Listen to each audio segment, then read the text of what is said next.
All right, well, if you haven't heard already, you probably live under a rock when it comes to politics like I do, but Don Lemon shows up at some church, goes in to protest against some pastor that supposedly is a pastor there that's an ICE agent, and this is in Minnesota where everything's going down in the Twin Cities or whatever with ICE and everything else.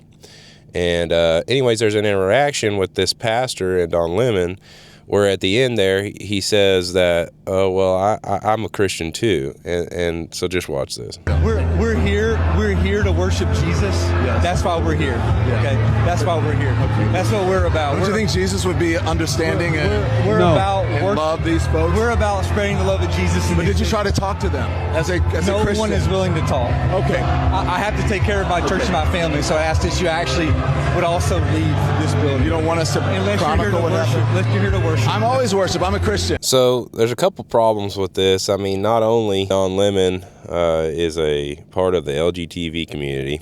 So, I mean, if he's not going to be repentant of that and turn from that, then you're not born again. You're not really wanting to follow Christ. You're not wanting to do what Christ wants you to do. You're wanting to do your own thing. And so that kind of excludes you from true Christianity at that point. But that's another point. But this other point that I have is, here is a video of him saying that Jesus is not perfect. But here's the thing. Jesus Christ, if that's who you believe in, Jesus Christ, admittedly was not perfect when he was here on this earth. So anyways, I mean, I'll just put the scriptures down here. I mean, we can go all day long talking about where the Bible exclusively says that Jesus was perfect. So, I mean, I maybe he's talking about the one passage where Jesus is talking to the rich young ruler in Matthew, and he says, you know, why do you call me good? There's none good but God.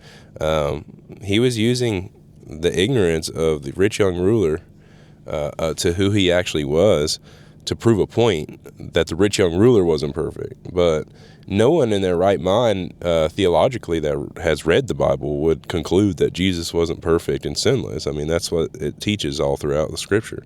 So anyways, I just want to come on here to talk about this because we're all about sharing the gospel here on this channel. If we can, you can. It's all about sharing the gospel. And this makes it so hard because when you're trying to share the gospel with folks, because you have to really nail down terminology. What do you mean when you say you're a Christian? What do you mean by that? I think people who are, in the religious groups like that, it's not the type of Christianity that I practice.